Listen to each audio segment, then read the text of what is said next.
Salam, selamat pagi jemaat yang dikasihi Tuhan. Pada saat ini kita akan memulai ibadah kita.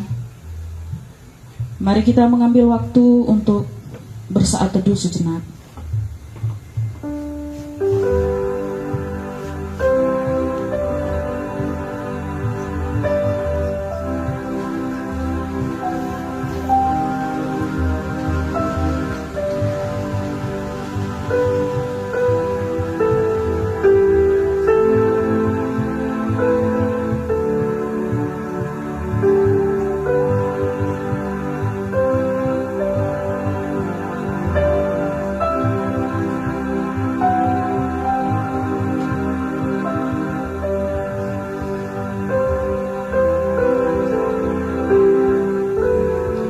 Mazmur 57 ayat 8 dan Mazmur 10 ayat 11. Hatiku siap ya Allah, hatiku siap. Aku mau menyanyi, aku mau bermazmur. Aku mau bersyukur kepadamu di antara bangsa-bangsa ya Tuhan.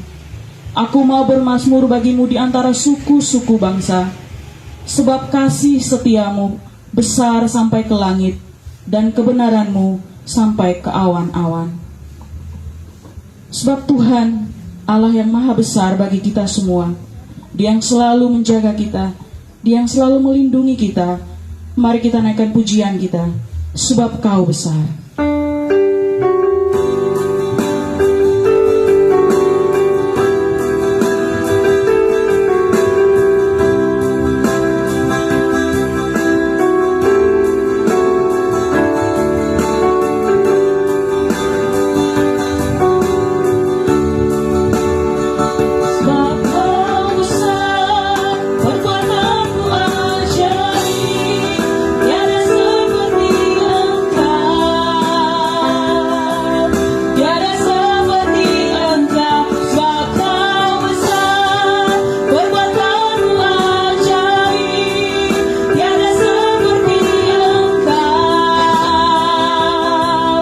Tiada seperti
dalam nama Tuhan yang menjadikan langit dan bumi.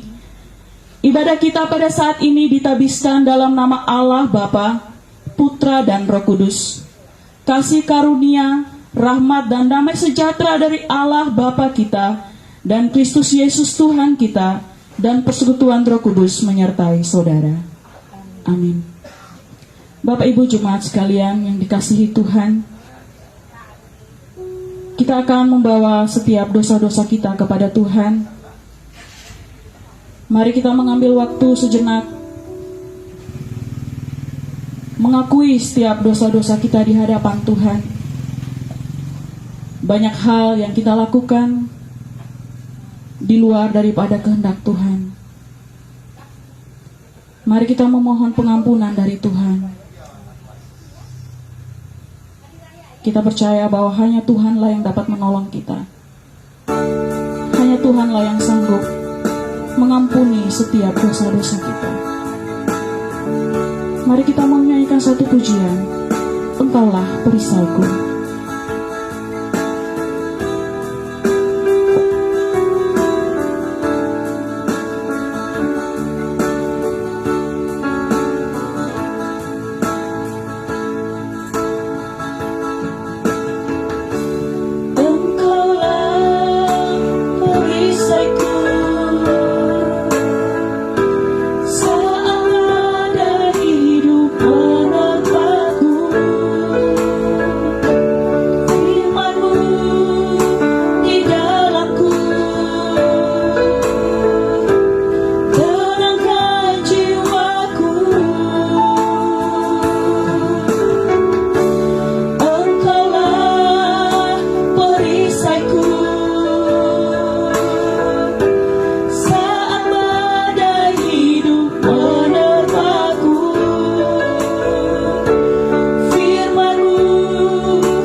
Bapak Ibu Jemaat sekalian, mari kita masuk ke dalam doa pengakuan dosa. Bapa yang Maha Kuasa, kami memasuki hadirat-Mu dengan mengakui hal-hal yang kami coba sembunyikan dari hadapan-Mu, dan juga hal-hal yang kami coba sembunyikan dari sesama kami. Kami mengakui perasaan patah hati, khawatir, dan sedih yang kami miliki, sehingga sulit untuk mengampuni sesama kami atas apa yang telah dilakukannya kepada kami. Kami sulit mengampuni diri kami sendiri. Ya Tuhan, kasihanilah kami dan ampunilah kami melalui Tuhan Yesus Kristus. Amin. Bagi kita yang telah berdoa mengakui dosa-dosa kita di hadapan Tuhan, mari kita dengarkan berita anugerah yang terambil dalam Kitab Roma 3 ayat 23-24. Karena semua orang telah berbuat dosa dan telah kehilangan kemuliaan Allah, dan oleh kasih karunia telah dibenarkan dengan cuma-cuma karena penebusan dalam Kristus Yesus. Bagi kita yang telah mendengarkan berita anugerah hidup baru, mari kita bersama-sama mau mengambil komitmen di hadapan Tuhan. Mari kita membaca bersama-sama dalam 2 Tawarik 16 ayat 9. Firman Tuhan mengatakan, karena mata Tuhan menjelajah seluruh bumi untuk melimpahkan kekuatannya kepada mereka yang bersungguh hati terhadap Dia. Dalam hal ini engkau telah berlaku bodoh. Oleh sebab itu mulai sekarang ini engkau akan mengalami peperangan. Puji Tuhan, kita telah mengambil komitmen di hadapan Tuhan. Mari kita terus belajar untuk melakukan firman Tuhan di dalam kehidupan kita setiap hari. Bapak Ibu Jemaat sekalian, kita akan diberkati oleh firman Tuhan. Mari kita siapkan hati kita siapkan pikiran kita, untuk kita boleh fokus mendengarkan firman Tuhan.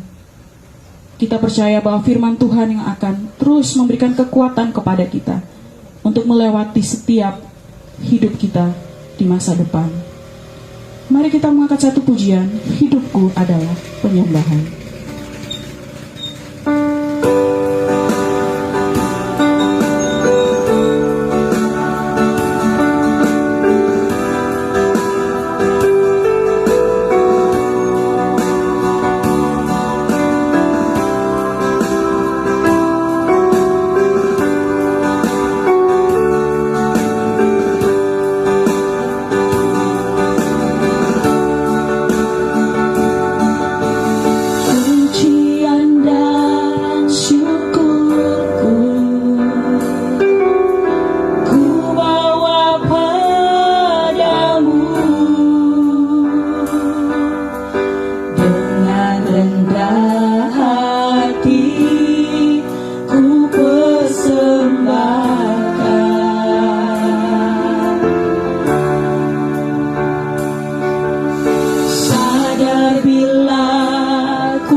Mari kita berdoa. Sungguh benar ya Tuhan, dalam anugerah dan kemurahan-Mu, kami mau mempersembahkan seluruh hidup kami kepada Tuhan, sebagai persembahan yang hidup, yang kudus dan berkenan kepada Tuhan. Karena kami sungguh menyadari bahwa hidup kami seutuhnya adalah milik Tuhan. Tuhan sudah menebus kami, Tuhan sudah memulihkan kehidupan kami, bahkan Tuhan mengangkat tinggi kami melampaui apapun, karena Kau menjadikan kami sebagai anak-anak-Mu. Pada pagi hari ini Tuhan, kiranya Kau berkenan menyapa kami semua dengan kebenaran firman-Mu. Karena kami percaya firman-Mu bukan hanya akan menghibur kami, bukan hanya menguatkan kami, tapi firman-Mu pula akan menuntun kami ke dalam segala kebenaran yang Kau kehendaki. Dalam nama Tuhan Yesus Kristus kami berdoa. Amin. Shalom jemaat Tuhan. Shalom. Mari kita bersama-sama membaca firman Tuhan di dalam Efesus pasal yang ketiga, Efesus pertama ayat yang ketiga sampai dengan yang ke-5. Kita membaca bersama-sama Efesus pasal yang pertama ayat yang ketiga sampai dengan yang ke-5.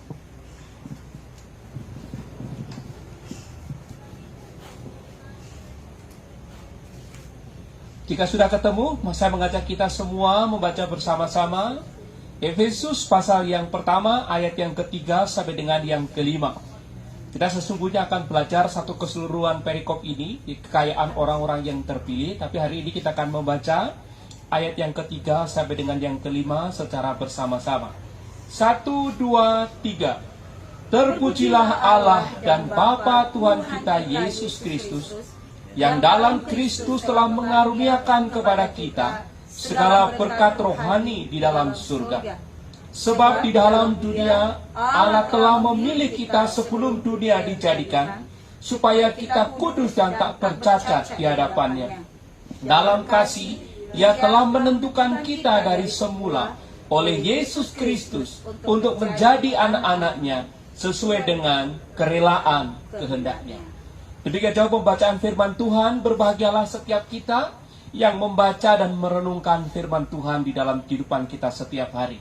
Saudara-saudara, pada waktu saya mempersiapkan renungan ini, saya membaca sebuah buku judulnya God's Ultimate Purpose.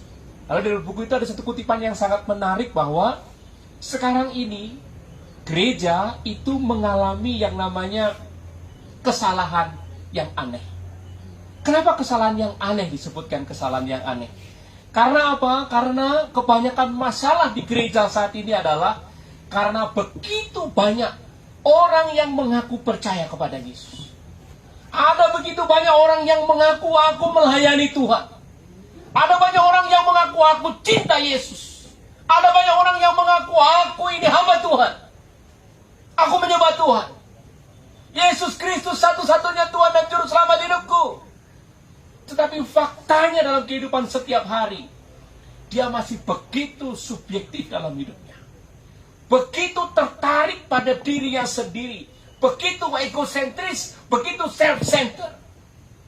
Dalam hidupnya tidak lagi memikirkan apa yang Tuhan kehendaki. Dalam hidupnya tidak lagi ada prinsip carilah dahulu kerajaan Allah dan kebenarannya. Tetapi apa yang menguntungkan aku?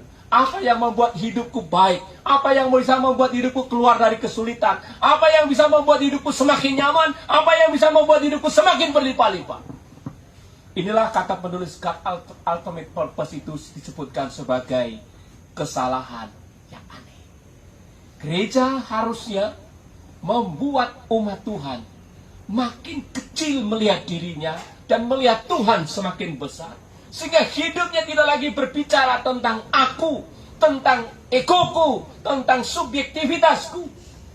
Tetapi berbicara tentang apa yang sesungguhnya Tuhan ingin kerjakan melalui kehidupanku yang lemah dan terbatas. Gereja harusnya berpaling. Semasa hidup yang sementara ini harusnya bukan lagi berpikir bagaimana aku bisa enak di tengah-tengah situasi ini. Tapi justru harus berpikir apa yang Tuhan Yesus kehendaki di tengah-tengah situasi yang sulit seperti ini. Oh saudara-saudara sekalian yang dikasih oleh Tuhan, ini sesungguhnya yang harus selalu kita pikirkan sebagai cobaan Tuhan. Bukan lagi berpikir bagaimana kita bisa keluar dari kesulitan ini. Bukan lagi berpikir bagaimana saya bisa keluar dari dilema kehidupan ini. Tapi harus kita mulai berpikir, apa yang harus aku kerjakan? Akan di tengah situasi yang sulit, akan di tengah begitu banyaknya permasalahan, akan di tengah-tengah begitu banyaknya kesulitan itu, hidup kita tetap memuliakan Tuhan. Amin. Saudara-saudara, di bacaan kita hari ini mengajak kita kembali kepada Tuhan. Di dalam bacaan kita hari ini, Rasul Paulus mengajak kita semua untuk tidak lagi berpikir tentang diri kita. Untuk tidak lagi memikirkan semuanya tentang saya. Tapi bacaan kita hari ini mengajak kita semua doksologi. Segala kemuliaan hanya bagi Tuhan. Segala pujian hanya bagi Tuhan. Seluruh hidupku hanya bagi Tuhan. Mari perhatikan teks kita hari ini. Teks kita hari ini di pasal pertama ayat yang ketiga dimulai dengan kalimat begini. Terpujilah Allah dan Bapa Tuhan kita Yesus Kristus. Saudara-saudara, kata terpujilah sini memiliki arti bukan hanya kita harus memperkatakan yang baik kepada Tuhan. Bukan hanya berbicara kita harus berkata yang sopan kepada Tuhan. Bukan hanya harus kita menaikkan puji-pujian kepada Tuhan. Kata terpujilah Tuhan ini bukan hanya kita harus bersikap yang baik kepada Dia. Menyembah Dia dengan sungguh-sungguh, bukan hanya berbicara tentang itu. Tapi ketika Rasul Paulus berkata terpujilah Tuhan, kata terpujilah Tuhan itu juga berbicara tentang sikap hati. Jadi bukan hanya bibir kita yang mengagungkan Tuhan, bukan hanya bibir kita yang memuji-muji Tuhan, bukan hanya bibir kita yang mengatakan hal yang baik kepada Tuhan, tetapi sikap hati kita pun harus menyertai. Saya punya istilah itu namanya singleness commitment. Jadi bukan hanya mulut kita mengatakan Tuhan Engkau baik, Tuhan Engkau luar biasa, Tuhan Engkau dahsyat. Tapi harus disertai dengan hati kita yang sungguh-sungguh memuji, mengagungkan, menyembah, memberi penghormatan dengan sepenuh hati dan seluruh hidup. Itulah yang dimaksud dengan terpujilah Tuhan. Saudara-saudara, kepada siapakah perkataan baik? Kepada siapakah pujian? Kepada siapakah sikap hati yang penuh dengan hormat? Kepada siapakah sikap hormat, sikap pujian, sikap penyembahan yang begitu luar biasa dan hanya satu-satunya harus diberikan? Jawabannya adalah hanya kepada Allah dan Bapa dari Tuhan kita Yesus Kristus. Tidak boleh kita menyembah yang lain. Tidak boleh kita memuji diri sendiri. Tidak boleh kita mengagungkan diri sendiri. Tidak boleh kita mengagungkan diri sendiri. Tidak boleh kita menyombongkan diri sendiri. Ingat baik, begitu kita mengatakan Yesus Kristus Tuhan dan Juru Selamatku, konsekuensinya semua pujian dan hormat hanya bagi Tuhan. Amin. Coba colek kiri kanannya. Jangan mulai puji diri lagi ya. Pujian hanya milik siapa? Milik Tuhan. Amin ya. Setuju di sini ya. Jadi saudara-saudara, kalau lihat foto lagi, foto gerombolan begitu ya, sering kita punya kecenderungan apa? Kita foto bersama dulu, selfie, trik, gitu kan ya. Setelah di-share, mana fotoku, ya kan? Hari ini Tuhan izinkan kita belajar satu kebenaran firman Tuhan. Mari kita berhenti memuji diri. Mari kita berhenti mengagungkan diri sendiri. Mari kita berhenti melayani diri, melayani ego kita. Biarlah hari ini saya mengajak kita semua satu kata, mengabdi kepada Tuhan. Amin. Hanya satu kata, mengabdi kepada Tuhan. Di situasi apapun, di dalam kondisi hidup apapun, mari kita mengabdi kepada Tuhan dengan seluruh hidup kita. Mengapa kita harus mengabdi kepada Tuhan? Ada 3 alasan. Yang pertama, perhatikan di ayat yang ketiga, saudara.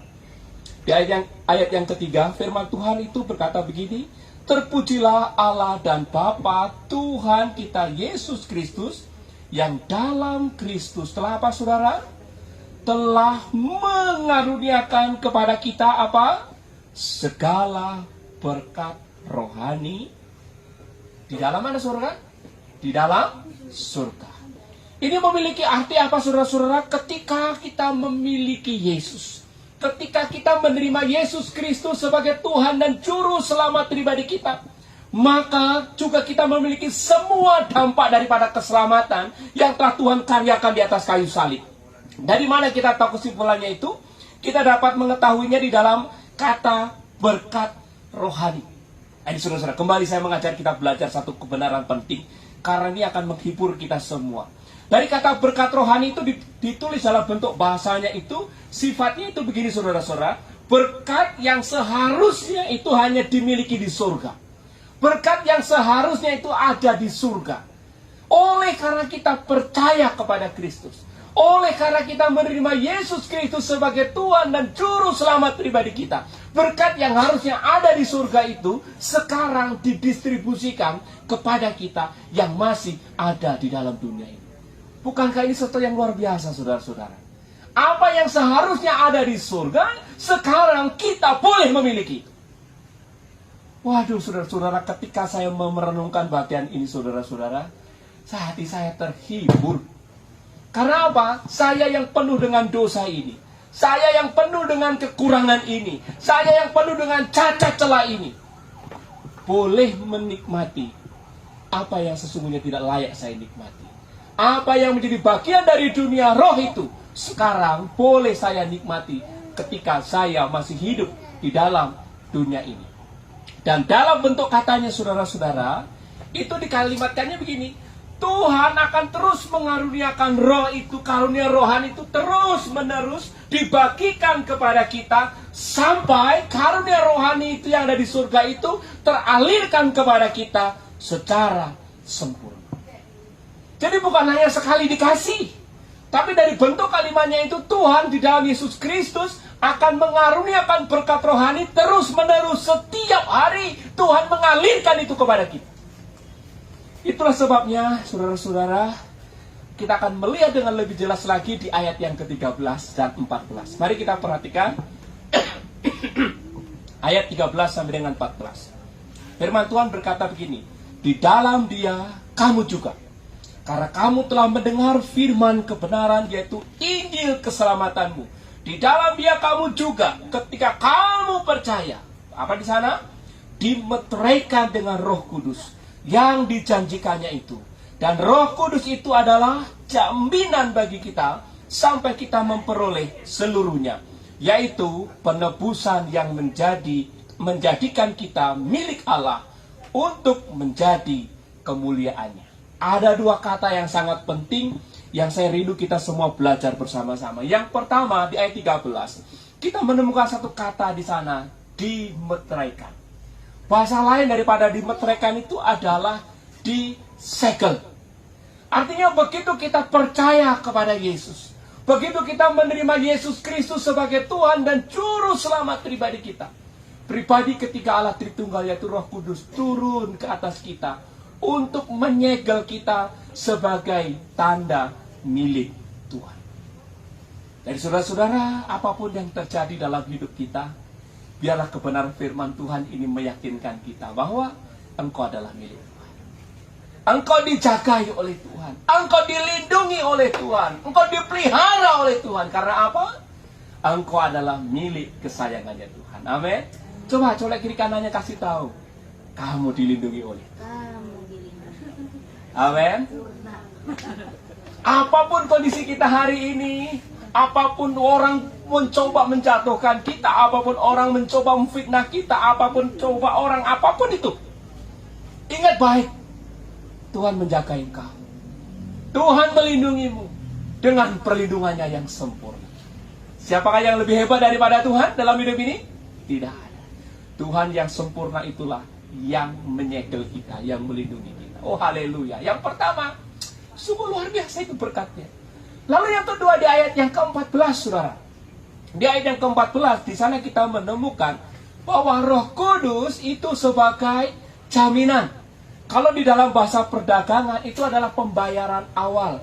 Artinya apa? Tuhan sudah berjanji, kalau engkau menerima Yesus Kristus, maka engkau akan beroleh berkat-berkat rohani itu secara penuh. Dan untuk itu, maka hari ini aku memberikan Roh Kudus itu sebagai jaminan. Sebagaimana engkau sudah menerima Roh Kudus, maka seluruh janji-janji itu akan aku penuhkan kepadamu. Itulah sebabnya di ayat yang pertama tadi, ayat ketiga, itu pada waktu kata mengaruniakan, itu bentuknya kontinu. Setelah dilakukan, akan terus dilakukan sampai penuh.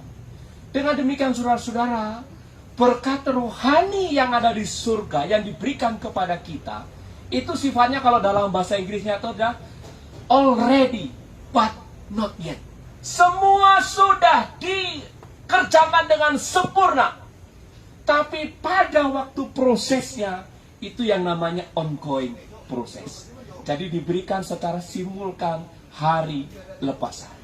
Allah Bapa memberikan Roh Kudus kepada kita sebagai meterai dan jaminan bahwa berkat yang seharusnya milik roh, berkat yang seharusnya ada di surga, bagian dari kehidupan dalam roh, sekarang telah dibagikan, dikaruniakan, dan akan terus-menerus diberikan kepada kita. Secara pasti. Sampai kapan? Sampai sempurna. Jadi saudara-saudara, inilah kabar baik yang pertama. Kabar baiknya apa? Setiap hari Tuhan mengaruniakan berkat rohani kepada kita. Kalau mungkin bahasa kita yang lebih mudah lagi, setiap hari Tuhan mengantarkan berkatnya kepada kita. Amin. Setiap hari. Setiap hari. Oleh karena itu, siapkan dirimu di tengah situasi apapun. Perbesar kapasitasmu. Untuk apa? Untuk menampung berkat Tuhan. Milikilah sikap hati yang menyembah kepada Tuhan. Milikilah sikap hati yang terbuka oleh Tuhan.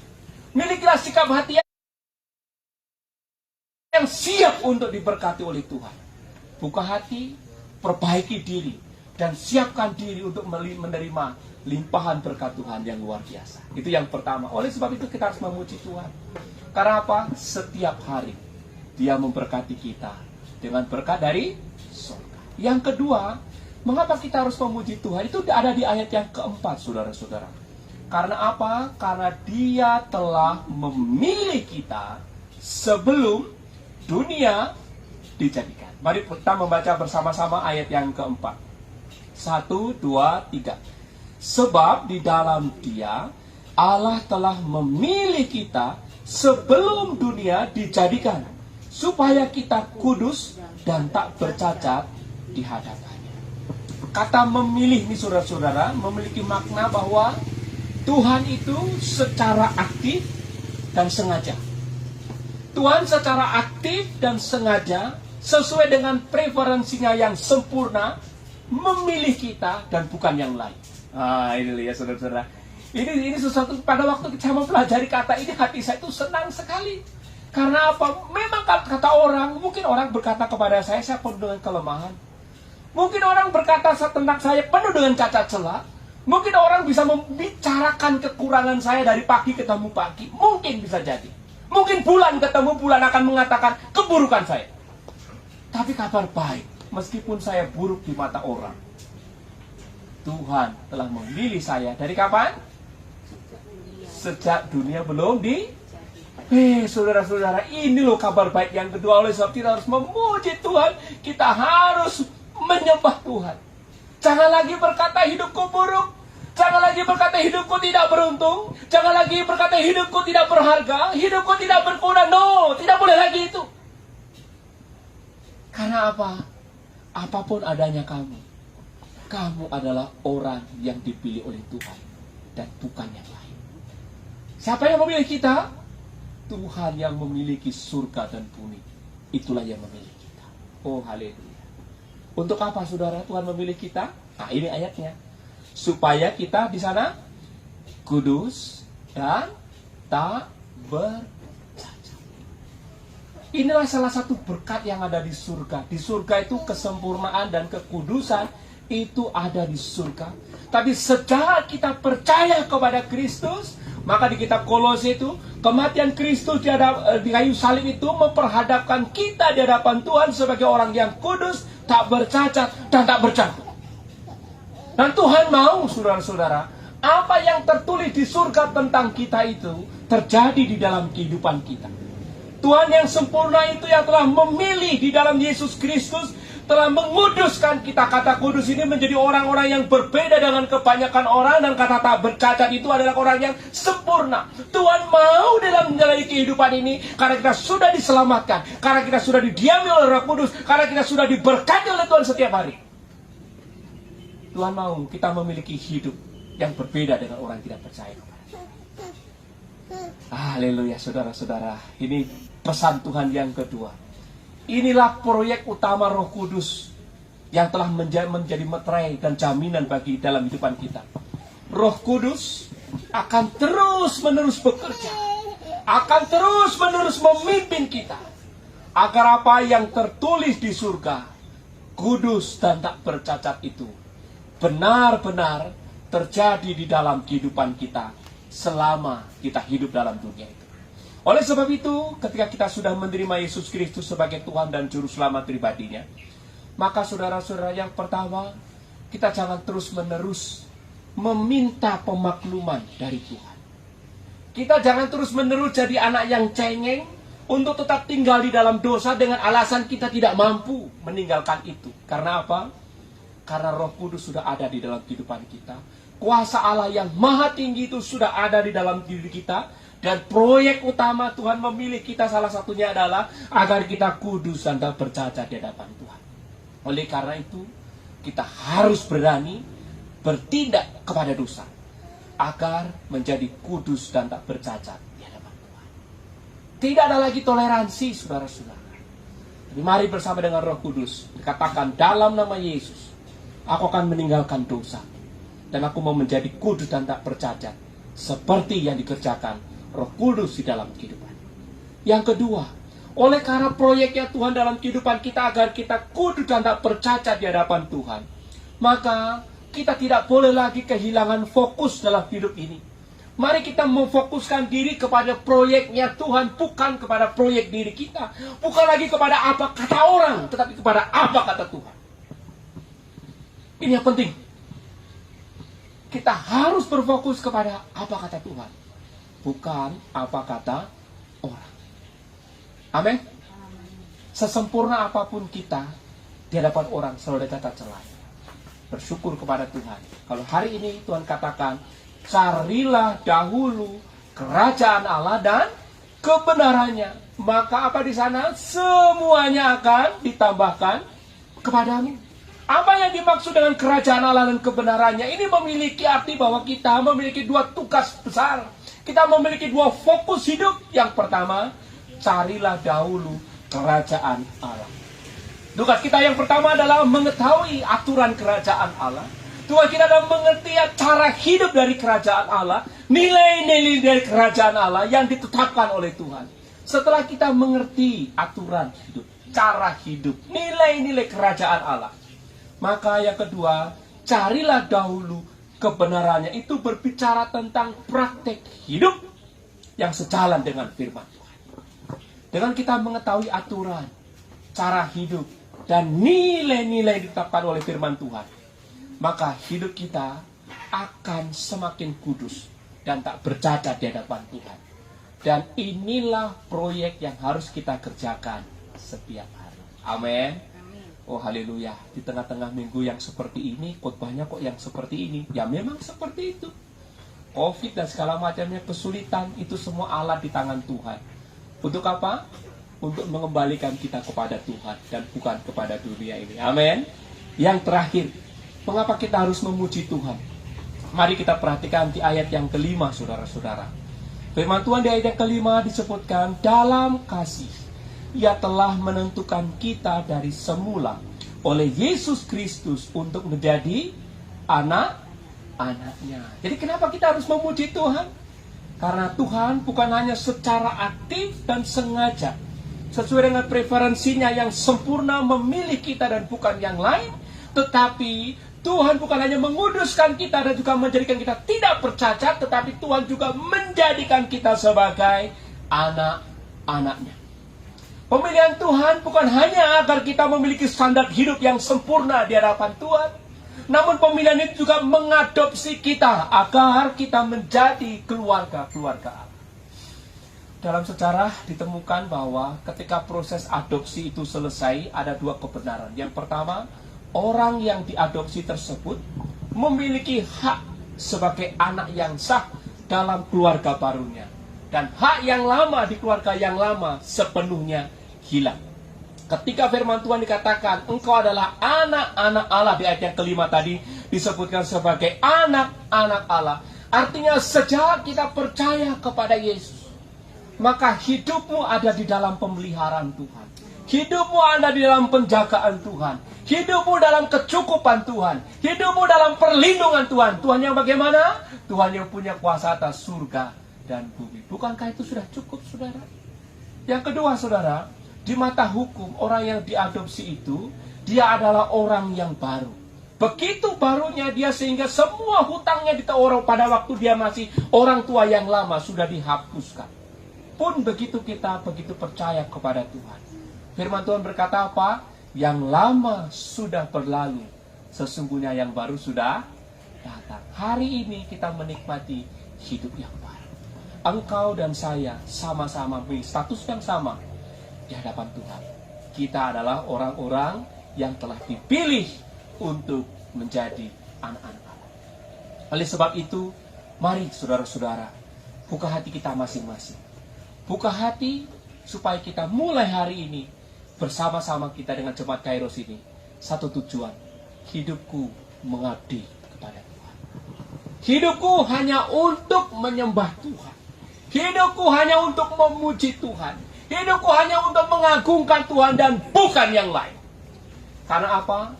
Karena Dia telah memilih kita untuk memberkati, memilih kita untuk dikuduskan dan supaya tidak bercacat, dan Dia telah memilih kita untuk menjadi anak-anak yang dikasihi. Kiranya Roh Kudus akan terus menghibur dan menguatkan kita semua. Mari kita berdoa.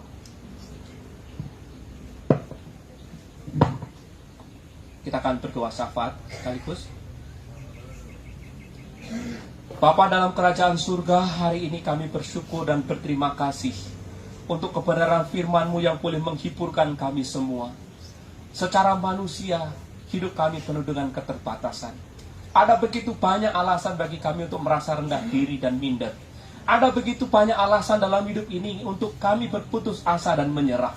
Tapi dari kebenaran firman-Mu kami dihiburkan bahwa hidup kami sesungguhnya sangat berharga di hadapan Tuhan. Engkau telah memilih kami dari kekekalan untuk Engkau berkati. Engkau memilih kami dari kekekalan untuk menjadi orang-orang yang kudus dan tak bercacat. Engkau telah memilih kami dari kekekalan untuk menjadi anak-anak Allah di dalam nama Yesus Kristus. Itulah sebabnya pada pagi hari ini ya Tuhan, kami menaikkan syukur kami kepadamu. Ampuni kami Tuhan, ketika kami melihat diri kami dengan cara yang salah, ketika kami memperlakukan hidup kami dengan cara yang salah, ketika kami menjalani hidup kami dengan cara yang salah. Hari ini kami mohon pengampunan-Mu, dan kami mau kembali kepada Tuhan. Kami mau hidup sebagaimana seharusnya kami hidup. Biarlah kiranya di sisa umur kami, boleh kami gunakan hanya untuk mengabdi kepada Tuhan, menyembah dan melayani Tuhan Yesus Kristus yang punya kuasa atas surga dan bumi. Kami berdoa bagi setiap jemaat Tuhan dalam segala pergumulan yang ada. Kami tahu Tuhan, pergumulan kami tidak ada apa-apanya dibanding kuasa-Mu. Dan tidak ada satupun pergumulan kami yang ada yang terjadi di luar kendali dan kuasa-Mu. Biarlah kiranya pada hari ini Tuhan, seluruh jemaat Tuhan boleh merasakan kecukupan di dalam Tuhan, boleh merasakan damai sejahtera yang datangnya daripada Tuhan, boleh merasakan penghiburan dan kekuatan yang datangnya daripada Tuhan, sehingga kami terus bersemangat dalam menjalani kehidupan ini. Kami terus bergairah menjalani kehidupan ini, karena kehidupan ini bukan lagi berbicara tentang kami, tapi tentang Tuhan yang telah mengasihi kami. Terima kasih pula ya Tuhan untuk setiap kesempatan yang Tuhan berikan kepada kami. Engkau menyucikan dan menguduskan setiap persembahan, perpuluhan yang telah kami dedikasikan untuk pekerjaan Tuhan. Bila kiranya Tuhan akan mengembalikan berkat itu dengan cara-Mu yang ajaib. Dan benih-benih yang tertabur dalam pekerjaan-Mu itu boleh menjadi menghasilkan buah-buah yang berlipat kali ganda. Akan banyak orang dibimbing untuk mengenal Tuhan. Akan banyak orang akan dibimbing untuk mengalami kasih Tuhan. Sehingga melalui persembahan-persembahan yang kami kumpulkan, nama Tuhan semakin dipuji dan dipermuliakan. Dan banyak jiwa dibawa datang kepada Tuhan. Kami mengalaskan doa kami ini di dalam nama Tuhan Yesus Kristus, Tuhan dan Juru Selamat kami yang hidup, yang telah mengajarkan kami berdoa. Bapa kami yang di surga, dikuduskanlah nama-Mu, datanglah kerajaan-Mu, jadilah kehendak-Mu di bumi seperti di surga. Berikanlah kami pada hari ini makanan kami yang secukupnya, dan ampunilah kami akan kesalahan kami, seperti kami juga telah mengampuni orang yang bersalah kepada kami. Dan janganlah membawa kami dalam pencobaan, tetapi lepaskanlah kami daripada yang jahat, karena Engkau-lah yang punya kerajaan, dan kuasa, dan kemuliaan sampai selama-lamanya. Amin.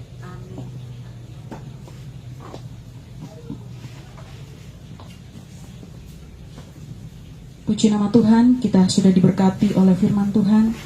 Kita juga sudah membawa setiap pergumulan doa kita kepada Tuhan. Baiklah, kita akan mengakhiri ibadah kita. Saudara-saudaraku, pergilah dalam perlindungan kasih Tuhan dengan senantiasa bersyukur atas segala anugerah dan kasih setia yang telah diberikan Allah melalui Tuhan kita Yesus Kristus. Jalanilah hidupmu yang baru dalam iman dan pengharapan kepadanya senantiasa. Doksologi.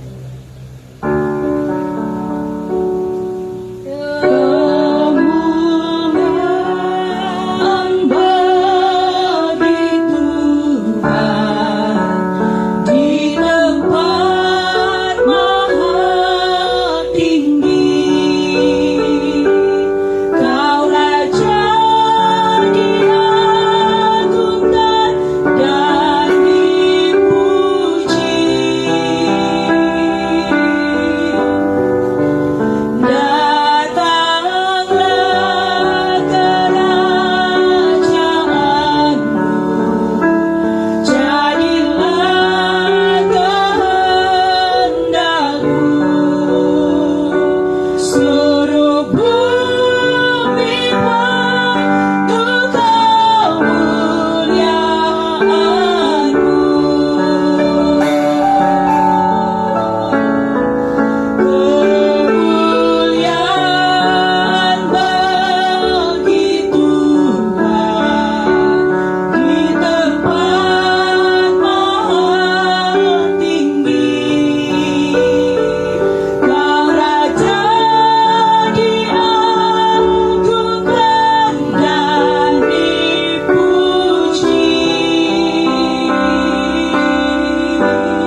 Mari jemaat kita menengadahkan tangan kita di hadapan Tuhan dan di dalam firman Tuhan.